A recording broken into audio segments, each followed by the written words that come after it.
rather post this here than Facebook. Throughout my life, I've experienced unexplainable occurrences that were never violent in nature, but still left me with an uneasy feeling. I used to brush them off, attributing them to my cat, Misha or Bishop, who were known to cause mischief around the house. However, it became clear that my pets couldn't be responsible for everything, especially when they were by my side or in another room altogether. The strange happenings began when I was around 8 or 9 years old, long before I had any pets. I vividly recall feeling a presence in my room, even when I was alone. Sometimes I'd hear whispers that I couldn't quite make out, or see a shadow dart across the wall. These occurrences were sporadic, but they left me feeling uneasy. As I grew older, the strange happenings continued. Sometimes the door would close by itself, and I'd hear knocking sounds coming from within the house. My collectibles, including my Funko Pop dolls and trolls, would be rearranged or moved into different locations. I'd hear voices, too, when no one was speaking, and my cats would hiss or chirp for no apparent reason. Recently, my roommate and I had a particularly unsettling experience. We were in the middle of a conversation when he suddenly went silent, his face pale and his eyes glazed over. He pointed behind me, and when I turned around, I saw nothing out of the ordinary, but my roommate swears he saw somebody peeking at us from the doorway leading to our hallway. That same day, I was sound asleep with my vacuum cleaner powered on by itself. The following day, it happened again, and random music would often start playing on surround sound system, even though none of our phones were connected to Bluetooth and we didn't recognize the songs. But the scariest incident happened about a month ago. I was playing Super Smash Bros. When out of the corner of my eye, I saw my Bluetooth speaker stand up and tip over off the table. I posted about it on Facebook, but when my brother made fun of me, I took the post down. On that same day, while I was in my bedroom, I heard 3 loud knocks come from my bathroom. The knocks were so forceful, it was as if the police were banging on the door. All of these experiences have left me feeling unnerved and unsure of what to do. While I try to convince myself that there must be some rational explanation, deep down I know that something unexplainable is happening. And with each new occurrence, I can't help but wonder what else is out there.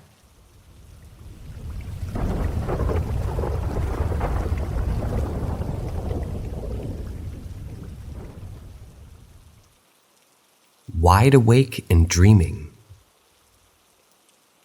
I remember the time when I was working as a caregiver. It must have been around 7 years ago, and at that time I started having even more bizarre dreams than ever before. I dreamt of skeletons devouring my legs, one of my patients assaulting me, and patients who were wheelchair-bound walking around. I also dreamt of non-verbal patients talking, which seemed strange. Additionally, I had dreams where I was being followed by something white. A white van, a white dog, or white birds, and men in white robes were always present in these dreams. I had a history of prophetic dreams, and I often dreamt about the future. I dreamt about family pregnancies, deaths, TV show episodes, and relationship and breakup arguments, the lost items being found. I also had some apocalyptic dreams, where I saw the planet on fire. These dreams were so vivid that it felt like I was living in them. One particular dream has been in my mind recently. I was being followed by men in white robes, and when they caught up to me, they pushed me to my knees and asked if I believed in Jesus and if that he was the Son of God. I answered yes, and they beheaded me. The pain was real, and I woke up feeling like it was a vision of a past life, although I'm not sure if that's true. I had another strange dream where my friend Christina and I had the same dream. We even crossed paths in the dream. The more we talked about it, the more we thought it was an astral projection, not a dream. We were both inside the apartment and saw a child who didn't live with us, but he looked almost exactly like her son, who did live with us. Christina told me she thinks it could have been her child that she lost due to a miscarriage. What's strange about some of these dreams is that I don't remember falling asleep, and in some others, I don't remember waking up. It's as if I'm in another like I'm living, rather, in another reality altogether. These dreams have left me feeling bewildered and disoriented at times.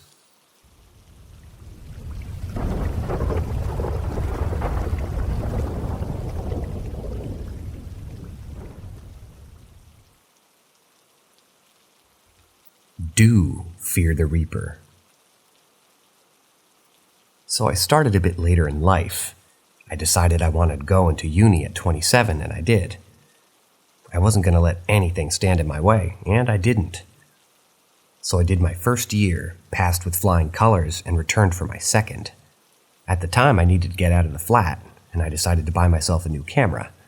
So I took the last test run to see how far I could zoom in and out, if it was shaky, and if I could get a good feel for it, and this all becomes relevant later on. Skip forward to the end of the year. I had a few episodes of bad stomach pains, which would always pass. Until November, that is, the worst pain in the world hit me, and I wanted to run away from myself. I wanted to lose consciousness because this pain felt like anything I'd ever felt. So bad I knew my life had to be in danger. So I called an ambulance, had gas and air, but they diagnosed me with constipation of all things. I pleaded with them, and I was up all night while they gave me enough laxatives to make the most people go for a whole year. Finally, it seemed to pass, and I went home. But it wasn't as simple as that. I wanted it to be, but it wasn't. So I'm now in more pain and in the ambulance again. The doctor showed me to go to the ward this time, after giving me the good painkillers. I seemed to burn this off after 2 hours, and I was in agony again. Then the diagnosis of kidney stones came. Even though I can pee, they didn't do any scans, just blood tests, which showed elevated white blood cells. By the time we got to the appendix diagnosis, they finally decided to actually scan me using a CT. I was deteriorating by then, feeling faint and in agony. After the scan, my girlfriend at the time overheard the two consultants arguing that they screwed up. The more senior one asking why a scan wasn't done on day 1. So instead of taking responsibility, they rushed me to a London hospital, by which time it was gangrene inside, due to a blood clot that had said to have formed over a year ago. But my body had kept growing millions of tiny vessels around the clot and effectively saved me. This was why I kept having pain. It would go, so I'm in a coma for 4 months. During that time, they operated on me and removed 70% of my small bowel and stuck it out in a bag. It was literally stuck out about an inch of bowel and then the bag. So I lost 7.5 stone, and I never to this day got that back. I had died 2 times on the table. I had been in some other world, and when I woke up, I couldn't believe I was in reality. I had believed the dream, which I might add shouldn't have been possible. In the coma state, anyway. So then comes a decision to rejoin it. Not waiting another 6 months because I'd die of malnutrition. Second operation, it was the worst. I died again, and I was not left to recover from the GA, but I awoke waiting to run. I can remember after talking to the man in the bed to the right, because he had a leg missing. In the night, I heard some strange things, saw a nurse in what appeared to be a strange uniform, floating along the floor, and rabbits. Weird, right? Anyway, the next day I asked the nurse where the man to the right had gone, to which she replied, "There is nobody on the right. It's the nurse's station behind a curtain." So who was I talking to? I was told I survived a really bad gangrene that should have killed me, and it did 4 times. I got out, and fast forward a year later, I got my camera out and discovered the video I took to test it. This time, though, in the empty field, I see a black cloaked figure with no face, just black where it should be. It had some resemblance to the Grim Reaper. So was that a warning? Perhaps one that I didn't get? In the years since then, I've had strange abilities appear, such as knowing when someone will die. It's usually a feeling or a daydream which comes at me like in those movies, in Final Destination. And sometimes at night, in surviving this, did I somehow inherit the ability to know when the Grim Reaper is coming?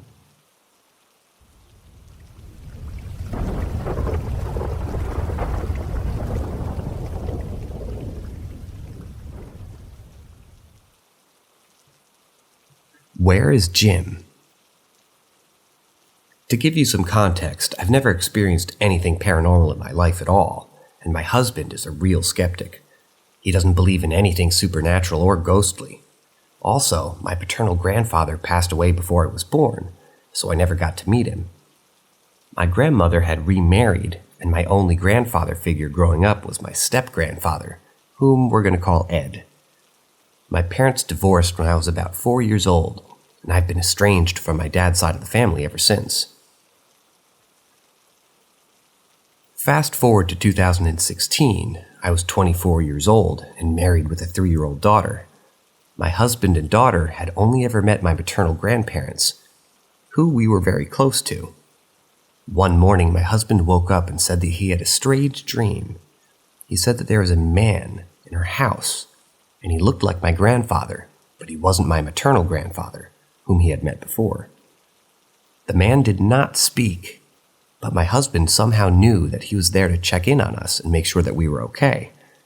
I found this strange, but I didn't think much of it, and I went about my day. Later the same day, my daughter was playing in the living room, and out of nowhere she asked me, "Mommy, where's Jim?" I was confused and asked her what she meant. She didn't respond, so I shrugged it off and went back to what I was doing. Later that day, I was talking to my mom on the phone and told her about my husband's dream. My mom replied, "Your grandfather Jim was a wonderful man.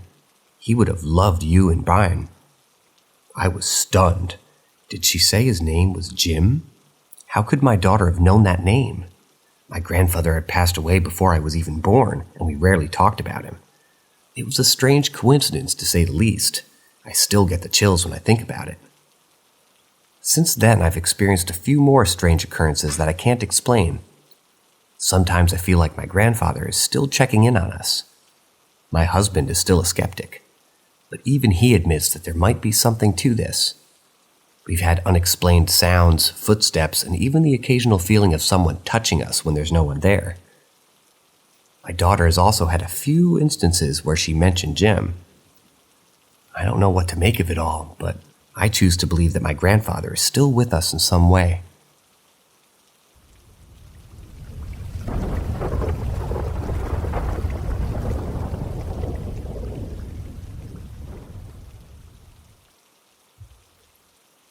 Several paranormal experiences in India and Germany. I have some inexplicable things that were happening to me over the years. One time I had a visit from my great-grandfather in my dreams, even though he passed away years before I was born. I can remember what he looked like, but not what he said to me. He warned me about something, and I couldn't shake the feeling that it was important. Later on, I found out that it was indeed my great-grandfather after seeing pictures of him for the first time of my life. My grandmother had removed all pictures of him after passing away from cancer and stored them in the attic. She ended up clearing out the attic a decade and a half later, which was when I saw the picture. Another strange occurrence happened when I saw a shadow person imitating my mom and standing in the doorway of my bedroom, calling for me. I turned around and mumbled to that thing to leave me alone, believing it was my mom. The living room was next door, and my mom heard me mumbling, so she asked if I was okay. I answered, "Hey, why did you wake me up?" Turns out she never called for me and never stood in the doorway. And she didn't even see or hear the thing call out to me. It was a creepy experience that I couldn't explain. Another time my grandma called me on the phone. She has a sixth sense when it comes to her family, and she told me everything was going to be okay. She didn't even say hi or ask how I was doing. At the time, I felt very sad and didn't know what to do with my life at all. I have no idea what happened or why she called me, but she knew everything. She did that a couple of times with my sister, too. She'd call her and tell her something related to what's happening in her life and give her advice and help without even being told anything about it.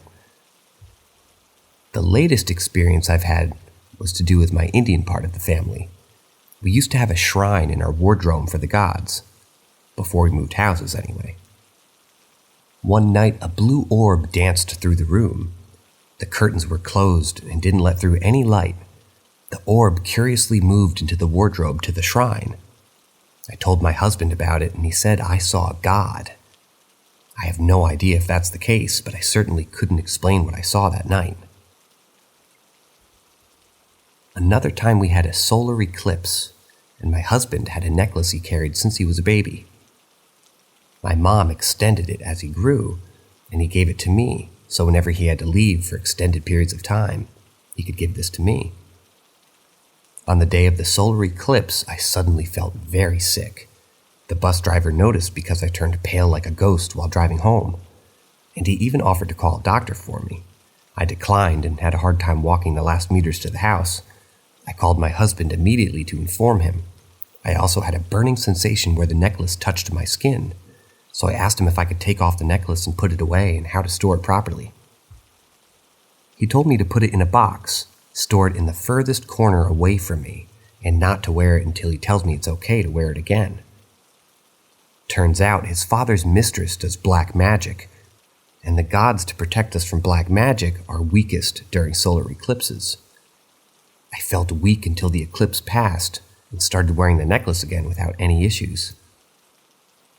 The last story I have is the most recent one. I visited my in-laws' house in India, which is a little bit old, but really comfy and kind of pretty. I have to admit that there was something about that staircase in my in-laws' house in India that always gave me the creeps. Even though the rest of the house was comfy and pretty, I couldn't shake the feeling that something was off every time I went near it. It wasn't until later that I found out that the staircase was actually the most active part of the house in terms of paranormal activity. Apparently, my mother-in-law had some doubts about me at first, but then she realized that the ghosts in the house were actually less active during my stay with them. She told my husband that she believed it was because I carried too much light energy, which helped to dispel the negative energy and protect us from any spirits that might be lingering around. I was honestly surprised to hear this, as I had never really considered myself to be someone who's particularly in tune with the spiritual realm. Despite this revelation, I still couldn't shake the feeling of unease whenever I went near that staircase. It was almost as if I could feel the presence of something, even though I couldn't see anything. One night I was coming back to my room after using the bathroom when I saw something out of the corner of my eye. I turned to look, but there was nothing there. It was only then that I noticed the hairs on the back of my neck standing up and the feeling of dread that had settled into my stomach. I quickly made my way back to my room and I tried to shake it off, but as I lay in bed, I couldn't help but feel like I was being watched. I tried to tell myself that it was just my imagination, but deep down I knew that something was off. The next day I brought it up to my mother-in-law, who seemed unsurprised. She explained that the spirits in the house were known to be mischievous at times, but they meant no harm. She also gave me some tips on how to protect myself from any negative energy, such as burning sage and carrying certain crystals. I tried these techniques and found that they did seem to help. I still felt uneasy around that particular staircase, but I was able to manage the feeling much better. It wasn't until I left the house that the feeling of unease lifted completely. Looking back on my time in India, I can't help but wonder what other experiences I might have had if I'd been more in tune with my spiritual side. Who knows what other spirits might have been lurking around that old house, waiting to be discovered.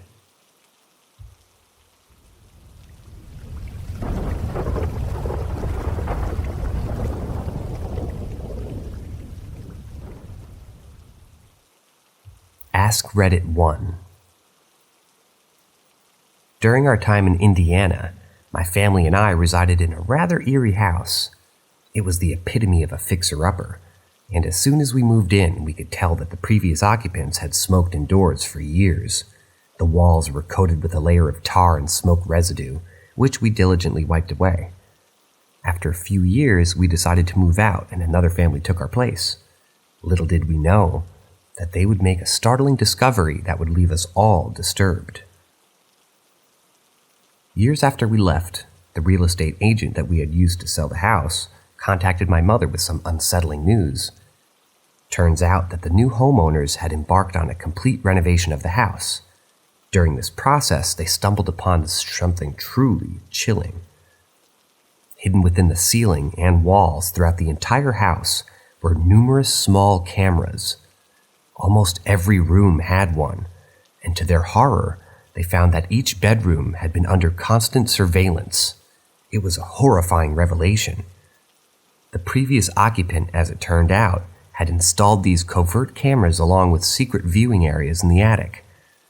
From that sinister perch, he would sit, indulging in alcohol and cigarettes while watching his own family sleep. The mere thought of such a twisted and invasive act sent shivers down my spine.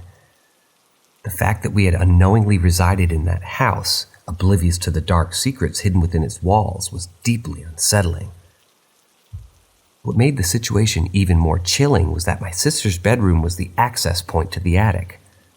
A small door concealed within her closet led directly to that ominous space above. I distinctly remember an incident from our last time in that house when my parents had hired a babysitter one evening. The babysitter had brought her boyfriend along, as children do, and we were fooling around and deciding to explore the attic. Curiosity got the better of us and we opened the door, peering inside, only to catch the sight of someone's presence. The fear that gripped us in that moment was indescribable, and we wasted no time fleeing downstairs. We persuaded the boyfriend to investigate, but when he ascended to the attic, he found nothing and reassured us that we were safe.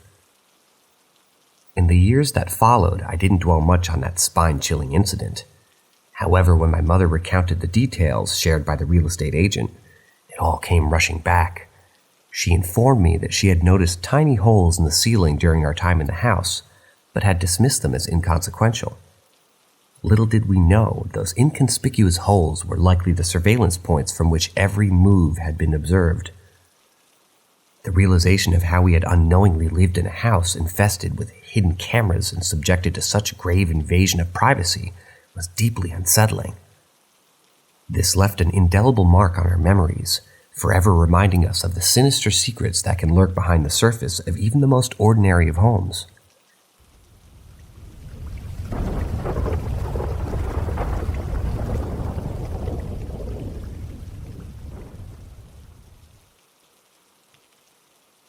My name is written in dust on shelves.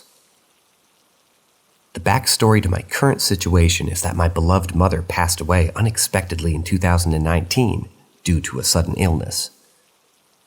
As life moved forward, I found myself residing in the very house we once shared, navigating the unfamiliar territory of a fresh relationship. Everything seemed new and filled with promise of a different chapter unfolding.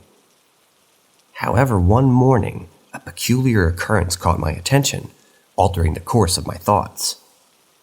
I noticed atop a dusty shelf the first 3 letters of my name clearly spelled out, as if someone had delicately traced them with their fingertips. The dust was thick, but the letters remained pristine, unaffected by smudging. At first I brushed it off, thinking it was perhaps just my girlfriend's way of expressing her unique and playful nature. Nevertheless, today we engaged in a cleansing spree. I stumbled upon my name once again, inscribed in the fine layer of dust on a lower shelf. This time, it wasn't just 3 letters, it was my entire first name, unmistakably etched into the surface. I couldn't help but notice that the first letters had materialized right beside the spot where I kept my tarot cards, while the second set of letters emerged near the area where I typically light incense. Perplexed by this mysterious phenomenon, we turned to our mutual friends and anyone who had ventured upstairs within the past month, hoping for a logical explanation. Yet, no one claimed responsibility for this inexplicable writing in dust. The realization struck me with a strange sense of specificity. After all, it seemed rather peculiar that someone would inscribe another person's name not once but twice in such an unconventional manner. As I racked my brain for rational explanations, I found myself at a loss. I'm not the one to readily entertain the idea of spirits or supernatural occurrences. It's simply not my inclination. However, the evidence before me defied any logical reasoning I could conjure. The notion of living in a house where the ghostly presence of my mother could potentially be lingering, especially while I indulged in my guilty pleasure of watching Top Gear, felt disconcerting and out of sync with my worldview. Desperate for answers and a return to a sense of normalcy, my partner and I yearned to discover the obvious explanation that had thus far eluded our grasp. The last thing we desired was the presence of any spirits, be they benevolent or otherwise, disrupting the sanctuary of our home. We craved a resolution that could put our restless minds at ease, allowing us to move forward without the unsettling sensation that my mother's ghost might be watching over me, even during moments of mundane indulgence. Thus, my quest for clarity and peace within the confines of our shared abode continues. I remain hopeful that with time, and perhaps a stroke of logical insight, the enigma surrounding the mysterious inscriptions will be unraveled, restoring harmony to our lives and dissolving the lingering uncertainty that has taken root within the walls that once housed the bond between my mother and me.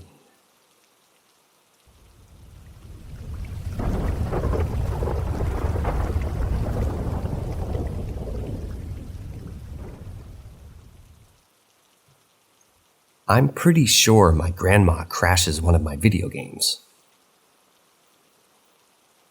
For the majority of my life, my grandmother resided with my parents and me. Her presence was an ever-present source of comfort and guidance. However, in the year 2020, she passed away peacefully in her basement apartment, leaving an immense void in my heart. Coping with her loss has proven to be an arduous journey, as absence is keenly felt in every aspect of my life. Curiously, we've experienced a series of peculiar occurrences within the confines of the basement. It was my sister who first encountered an inexplicable incident when she ventured downstairs. As she stood amidst the collection of old clown figures, one of them suddenly toppled off the shelf without any discernible cause. The event left her startled and questioning the laws of the physical realm. On another occasion, I found myself sitting alone in the basement, enveloped by a tranquil ambience. It was during the festive season, and a beautiful adorned Christmas tree stood as a centerpiece. To my astonishment, as if moved by some unseen force, the ornaments hanging from the branches began shaking uncontrollably. It was as though an invisible hand was orchestrating an eerie dance of the decorations. I couldn't help but wonder if it was my grandmother's way of making her presence known. In my moments of grief, seeking solace, I turned to a cherished photograph of my beloved grandmother hanging on a wall. Engaging in a form of therapeutic conversation, I poured out my emotions, sharing anecdotes and expressing my deepest longing for her guidance. To my astonishment, as if in response to my heartfelt words, the picture inexplicably illuminated, casting a soft glow that enveloped the frame. It was an ethereal moment, one that stirred both awe and a sense of connection beyond the veil of mortality. However, it was New Year's Eve, that fateful year 2020, that an incident occurred which remains etched in my memory. Isolated due to the pandemic, I resigned myself to spending the evening engrossed in the world of video games. As the clock ticked closer to the midnight hour, my fatigue began to weigh heavily upon me. Thoughts of retiring for the night crossed my mind, but the allure of the game proved too difficult to resist. In a moment of indecision contemplating the consequences of my late-night indulgence, a sudden and inexplicable event transpired. In an instant, my game abruptly shut off, plunging the room into darkness. An unfamiliar error message flashed across the screen, one that I'd never encountered before and I've yet to witness since that incident. It was as though a higher force intervened, urging me to relinquish my nocturnal pursuits and seek the rest that my weary body desperately needed. The message was clear. My grandmother, even in the realm beyond, was still watching over me, offering her gentle guidance and reminding me of the importance of self-care. These occurrences, though unexplainable by conventional means, have left an indelible mark upon my psyche. It seems that my grandmother, in her ethereal form, continues to assume the role of a loving parent, nurturing and safeguarding me even from beyond the grave. While the mysteries of the afterlife remain beyond the grasp of human understanding, the comforting presence of my grandmother serves as a beacon of reassurance, reminding me that love transcends the boundaries of life and death.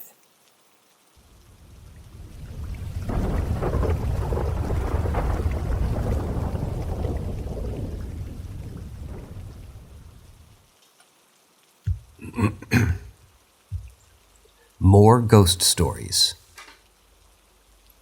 Then came the voices. After midnight, you could never be sure if your ears were deceiving you.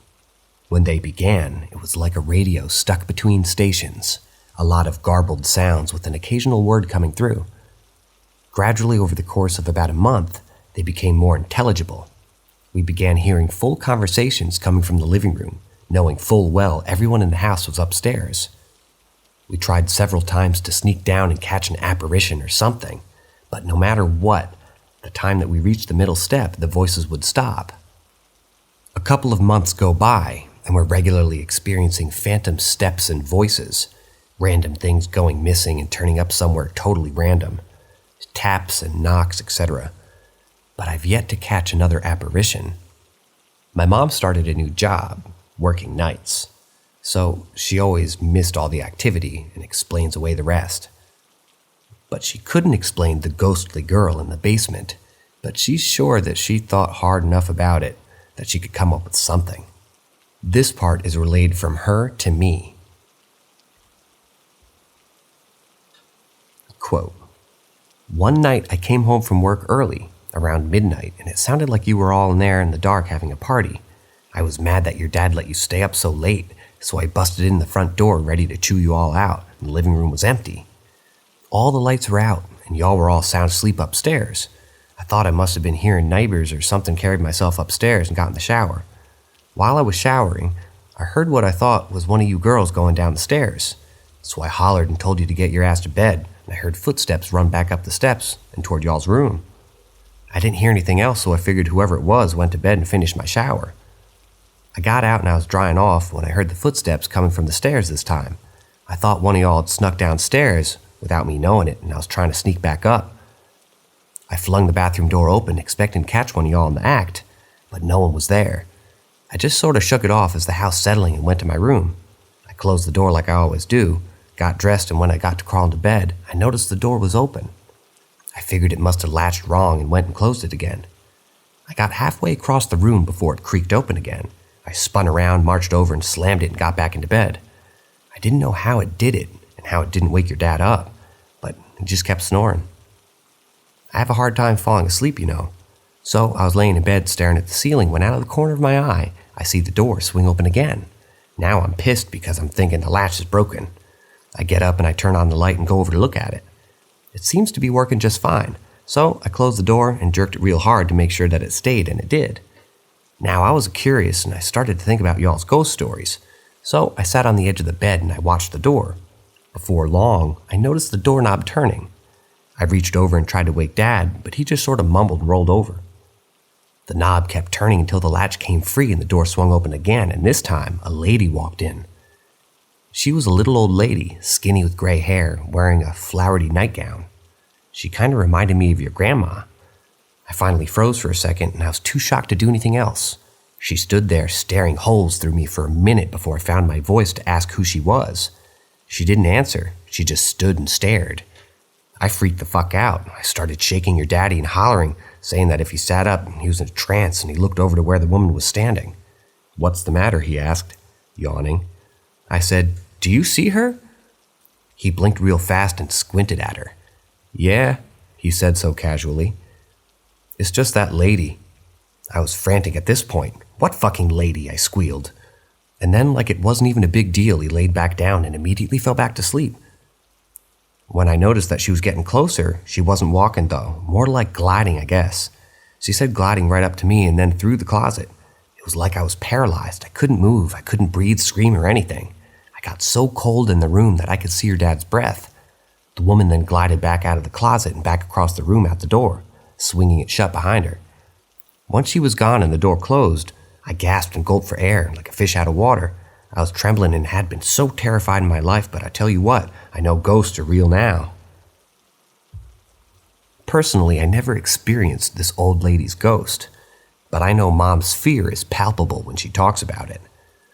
I experienced run-ins with several apparitions in that house.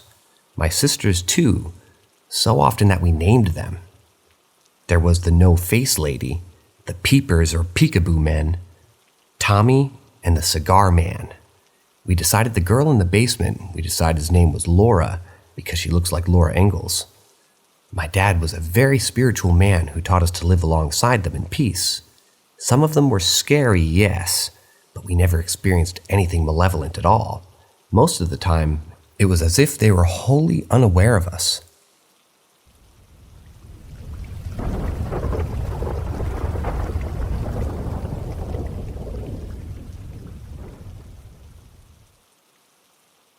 More Ghost Stories Part 2. The chilling tale of the no-face lady began when my younger sister, just 4 years old at the time, first encountered her ethereal presence. It was approximately a month after we'd moved into our new house when my sister shared her unsettling experiences with us. According to her, a lady would enter our room at night, but initially none of us could see this mysterious figure. However, after my own spine-tingling encounter with an entity named Laura in the basement, I was inclined to believe my sister's account. Curiosity piqued, I decided to inquire about the lady's appearance. As I questioned my sister, her description sent shivers down my spine. She explained that the lady had no face, devoid of eyes and a mouth. Bewildered, I probed further, asking about her nose. After a moment of contemplation, my sister touched down her own nose and revealed that the lady's nose lacked any nostrils. Sensing her unease, I ceased my inquiries, realizing that delving deeper into the subject would only intensify my own fears. With each passing day, the paranormal activity in our home escalated. Phantom footsteps echoed through the hallways and disembodied voices filled the empty spaces. I had already encountered a full apparition myself, and now my sister had too. It was becoming increasingly evident that we had taken up residence in a genuinely haunted house. Feeling the weight of these experiences, I decided to share my concerns with our parents. However, as I had come to expect, my mother dismissed our claims, refusing to acknowledge the supernatural occurrences. My father, on the other hand, displayed a more receptive attitude. Although he hadn't witnessed apparitions firsthand, he acknowledged the validity of our experiences with the voices and footsteps. He reasoned with my mother, emphasizing that children often possess a heightened sensitivity to such phenomena, and encouraged her to adopt a more open-minded perspective. Alas, her skepticism remained unyielding, leaving us to navigate this eerie reality on our own. Another month passed, and one fateful night I was roused from my sleep during the early hours of morning. To my astonishment, my younger sister sat upright in her bed, her gaze fixed upon the door. My drowsiness vanished instantly as I inquired about her unusual behavior. She pointed toward the door and she whispered, "She's here." A surge of adrenaline coursed through my veins as I turned my attention to the doorway. Standing there was a tall woman with long, dark red hair. However, the longer I scrutinized her, the more I noticed the disconcerting abnormalities that defined her presence. Her elongated fingers appeared grotesquely disproportionate, while her slender limbs seemed out of sync with her equally slender frame. Yet the most chilling detail, echoing my sister's earlier account, was the absence of a face. Instead, were features that shouldn't have been there, and it was just black and featureless. It was as if she was an imitation of a human, a flawed mimicry trapped in an uncanny valley. Paralyzed with fear, I remained frozen, my default response when confronting with such a terror. Remarkably, the lady paid us no heed, drifting silently into our closet before re-emerging. She wandered over to the window, then returned to the closet, eventually vanishing through the door and descending the stairs. The following day, I shared the unnerving encounter with my father, who promptly reached out to a knowledgeable friend for guidance. Following their advice, he performed a sage cleansing, hoping to banish the malevolent presence. Miraculous encounter with the no-face lady came to an abrupt halt, and we never laid eyes upon her again. Though the memories of the no-face lady still haunt me to this day, recounting the events in vivid detail helps me to come to terms with the inexplicable and unsettling experiences that unfolded within the confines of our home. It was a time marked by both fear and fascination, as the supernatural encroached upon our lives with relentless presence. The passing of my beloved grandmother in 2019 had already cast a shadow over our household. Her absence left a void that seemed insurmountable, and the house itself carried remnants of her presence. a bittersweet reminder of cherished memories. Little did we know that her departure would unveil a realm beyond our understanding, where the living intertwined with the unknown. The enigmatic phenomena commenced shortly after our family's relocation, when my young sister, just 4 years old at the time, became the first to encounter the no-face lady. She described a lady entering our room during the night, her visage devoid of essential features that define a human face. At first, her accounts were met with skepticism, dismissed as the product of an overactive imagination. However, a haunting incident involving Laura, a presence that I myself had encountered in the basement, shattered any doubts I had harbored. Intrigued and increasingly disturbed, I sought to learn more about the apparition that haunted my sister's dreams. I engaged her in conversation, delicately unraveling the details of her encounters. The image she painted was chillingly vivid. No eyes, no mouth, and even no nose. The depth of her description sent shivers cascading down my spine, fueling my own trepidation and solidifying the reality of this malevolent specter. As days turned into weeks, the paranormal occurrences in her home intensified. Eerie echoes of phantom footsteps reverberating through the halls, causing our hearts to skip beats, whispered voices seemingly disembodied, and echoes in empty rooms, testing the boundaries of our sanity. The veil between the physical and spiritual realms had been pierced, and we found ourselves ensnared in an enigma that defied rational explanation. Compelled to seek solace and guidance, I mustered the courage to share our haunting experiences with our parents. However, as if often the case when confronted with the inexplicable, their responses diverged. My mother, steadfast in her skepticism, dismissed our accounts as mere flights of fancy or figments of overactive imaginations. Her reluctance to acknowledge the supernatural left us feeling isolated, grappling with the weight of our own encounters in silence. In contrast, my father displayed a more emphatic and open-minded disposition. Though he hadn't personally borne witness to the apparitions, he recognized the validity of our experiences, acknowledging the subtle signs that sort of whispered a hidden reality.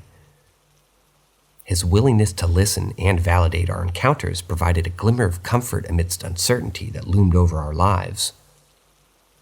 Night after night, the specter of the no-face lady persisted, her ethereal presence casting a palpable pall over our household.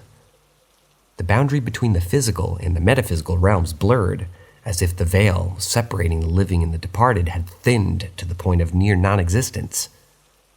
I found myself teetering on the precipice of fear and fascination, torn between desire and to unravel the mysteries that plagued us, and the instinct to shield myself from the relentless onslaught of the unknown.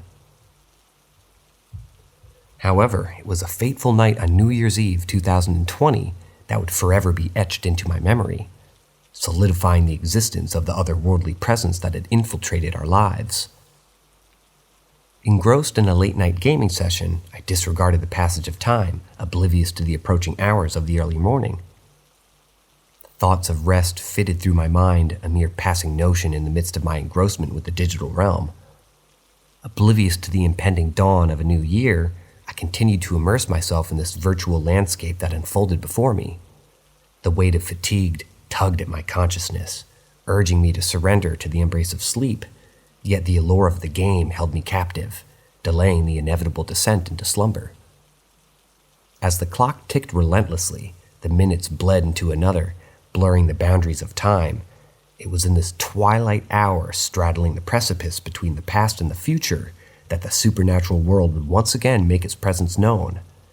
It started with a sudden interruption, an abrupt cessation of the game that unfolded before me. A perplexing error message materialized on the screen, its cryptic words a jarring disruption to the immersive virtual reality. Startled, I stared at the screen in disbelief, my heart pounding within my chest. The timing, so impeccably aligned with my thoughts of retiring to bed, sent shivers coursing through my weary frame. It was as if an unseen force had intervened, yanking me from the clutches of my digital reverie and thrusting me into a state of heightened awareness. The realization dawned upon me with chilling clarity. The no-face lady possessed a presence that transcended the boundaries of time and space. She had become intricately entwined with our lives, a spectral guardian who defied the constraints of mortal existence. Though her intentions remained enigmatic, there is an undeniable connection between her ethereal visits and the events that unfolded in our home.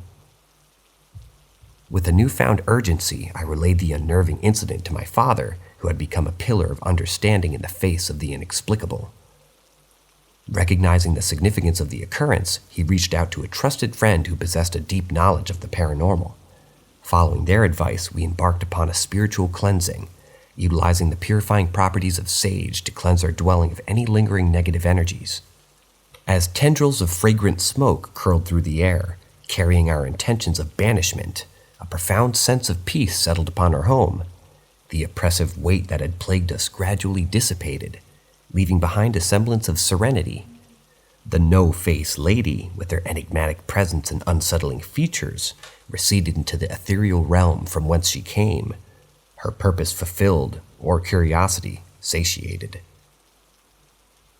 In the aftermath of these otherworldly encounters, we were left to grapple with the implications of our own existence.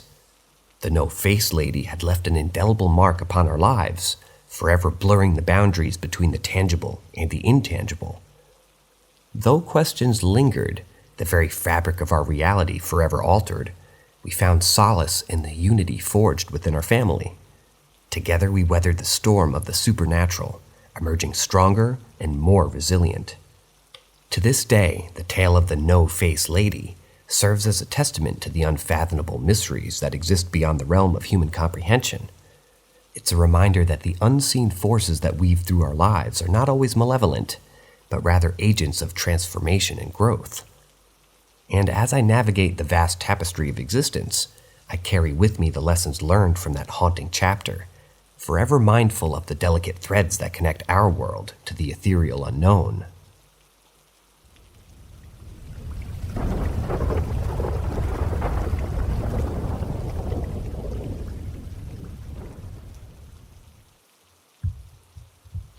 Story time? When I was around 13 years old, my family experienced a great loss. My grandma had passed away. As a result, we moved into her old home, and much to my dismay, the bedroom was located in the basement. I had always had an uneasy feeling about that basement, but I never thought too much of it. I always assumed it was a common stigma that basements were scary places.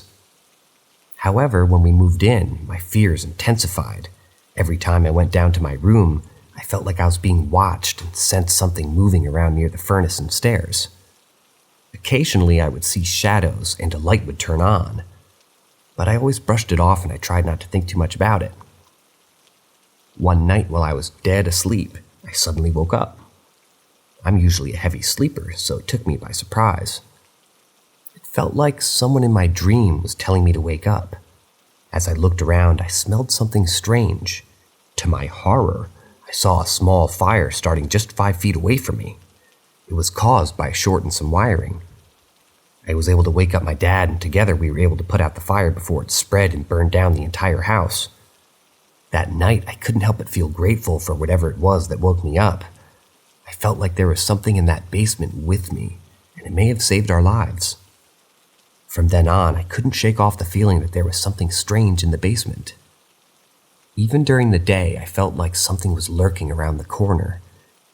I did try to convince myself that it was just my imagination, but I couldn't shake off the feeling that there was something there. One day while I was doing laundry, I heard a strange noise coming from the storage room. It sounded like someone was moving things around. I was terrified, but I couldn't ignore the noise, so I slowly approached the door, and with trembling hands, I opened it. As I peered inside, I saw something move out of the corner of my eye. I was petrified and had no idea what to do, but then the thing that had been moving around came into view, and I was surprised to see that it was just a cat. I had never seen it before, and I didn't know how it got into the basement, but it seemed to have made itself a home here. From then on, I would often see cats lurking around the basement. It made me feel better knowing that I wasn't alone down there. But I still couldn't shake off the feeling that there was something else lurking in the shadows. Years went by, and we eventually moved out. But to this day, I still can't help but wonder what was in that basement with me, other than the cats. Was it just my imagination, or was there something else? Either way, I'm grateful for whatever it was that woke me up that night and allowed me to save our home from burning down.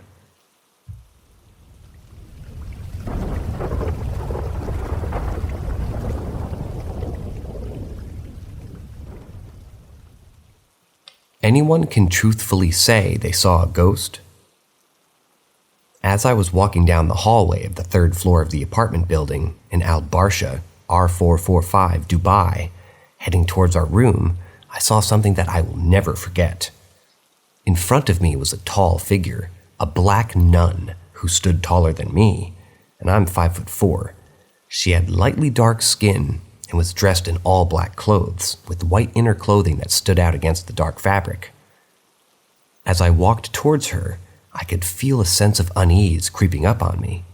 I couldn't explain why, but her presence made me feel uncomfortable. I had tried to avoid making eye contact and walked past her with my head down, lost in my thought about life's problems. But as I closed my eyes for a moment, I suddenly felt a strange sensation that I could not ignore. I opened my eyes again and the nun was gone. It all happened so quickly in a matter of just a few seconds, and yet it left me feeling shaken and confused. I couldn't disregard the feeling that something supernatural had just happened to me. I started to wonder if what I had just seen was real or in my mind. I tried to convince myself that it was just a figment of my imagination, but deep down, I knew there was something else going on. For weeks after the incident, I couldn't stop thinking about it. I started researching the history of the building, trying to find any information about the nun that I had seen. But there was nothing at all. No one had ever seen or heard of the black nun in the area. I still don't know what I saw that day, but I can't help but feel that it was something beyond my understanding. Maybe it was a message from the other side, a warning or a sign that I have yet to decipher. But one thing is for sure, I will never forget that encounter, and it will continue to haunt me for a long time to come.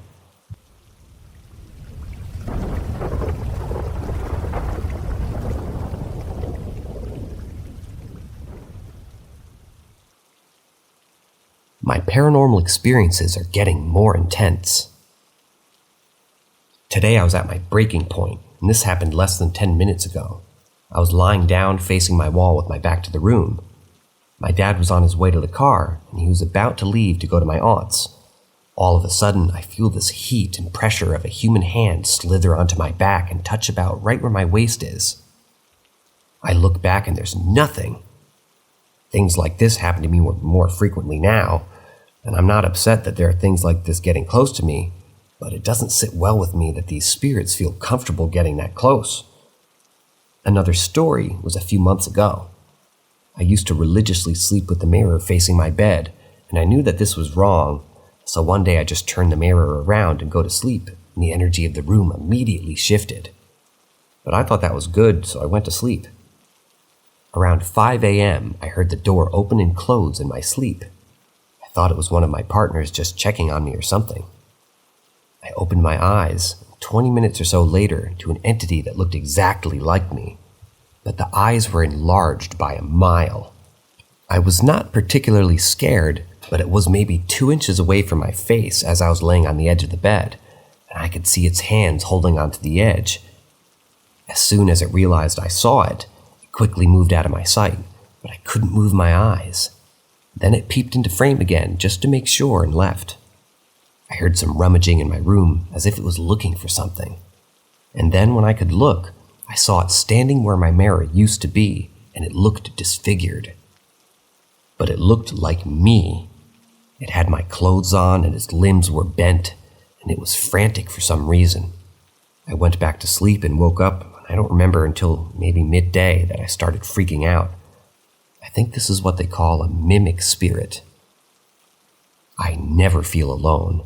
I only see these things or feel like something is with me when I'm alone, or when I'm alone and it's night, especially in the car.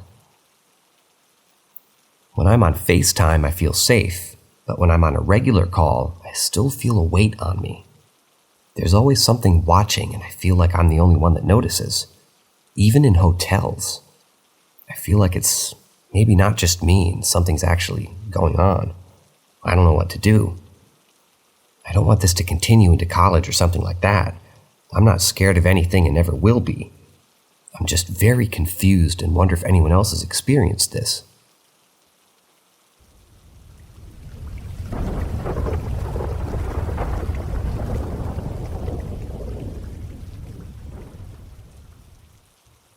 My grandma's ghost story. During my high school years, my grandma shared a story with me that occurred around 9 years prior. Although I don't recall every single detail, the essential parts have remained etched in my memory. Let me start by saying that my grandma is a bit eccentric, you know? She's not into drugs or anything, but her mental stability has always been somewhat questionable. However, when she recounted this tale, she seemed more grounded, and I genuinely couldn't fathom a reason for her to be fabricating such a story. Back when she was a young girl, roughly between the ages of 10 and 13, she lived with her mother. Occasionally, her uncle would reside downstairs in their home. However, during the incident I'm about to describe, he wasn't living there. Nevertheless, my grandma ventured downstairs one day to fetch some potatoes for her mom. As she flicked on the light, a chilling sight awaited her, an image forever imprinted in her mind. There in the middle of the room sat her uncle on a chair. She attempted to greet him, but there was no response. He simply sat there, fixated on some unseen point in space, his gaze empty and devoid of life. Bewildered, she made her way back upstairs and relayed the peculiar encounter to her mother, stating, "I didn't know Uncle was staying with us at this moment." Naturally, her mom's reply was puzzling. "He isn't." This revelation only deepened the mystery. My grandma insisted, "Well, I just saw him downstairs, sitting in the middle of the room." Intrigued and perhaps a bit unsettled, her mom cautiously ventured halfway down the stairs to investigate. To her astonishment, there were no sign of her brother anywhere. The room lay vacant, devoid of any presence. Now both my grandma and her mother were deeply connected to the spiritual realm, open to the possibilities that extended beyond our earthly understanding. With a shared sense of curiosity, they decided to take matters into their own hands. They got into the car and drove down the road a short distance to a trailer where her uncle had been residing. Dread and anticipation hung heavy in the air as they arrived. What they discovered inside would forever haunt their memories. There, lying lifeless on the floor of the trailer, was her uncle, his soul claimed by a sudden heart attack. The revelation was both shocking and chilling. How could my grandma have seen him on her own house, seemingly alive, moments before he passed away? The inexplicable nature of the experience left them grappling with questions that they had no rational answers for. It was as if a glimpse into an ethereal plane had been granted to my grandma, a haunting encounter that transcended the boundaries of our mortal existence. As the years have passed, the story remained etched in my consciousness, a testament to the inexplicable mysteries that surround us. It serves as a constant reminder of the thin veil that separates our world from the unknown realms that lie beyond, reminding us to remain open to the possibilities that exist beyond our comprehension. The tale my grandma shared during my high school days continues to ignite my imagination, sparking a curiosity that propels me to explore the depths of the unexplained and to seek solace in the enigmatic tapestry of our total existence.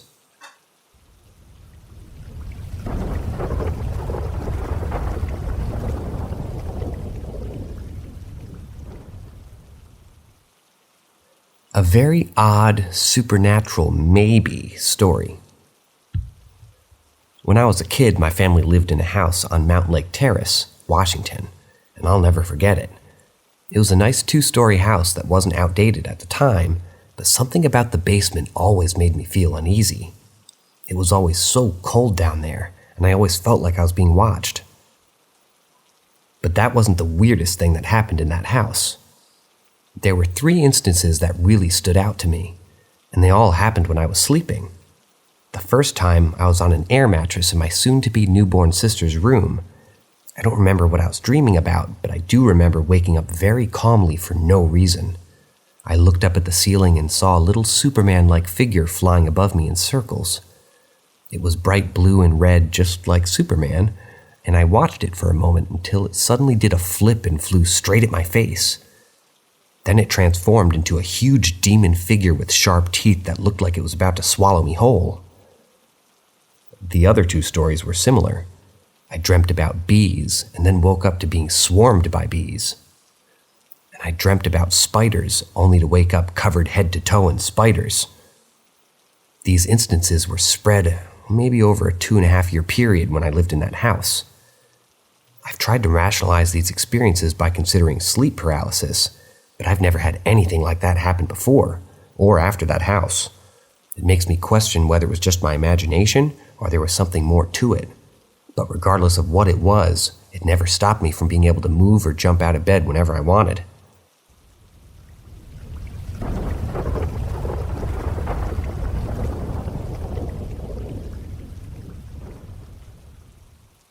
Hide and seek in the dark. The ghost of Grandma B. When I was around 10 or 11 years old, my best friend's family inherited a house from an old lady who his mom had been caring for. They called her Grandma B, and as far as I knew, she had lived in that house for decades. The house was nice and it had been renovated somewhat recently before she passed away. I remember that she died in the house while in care of my friend's mom.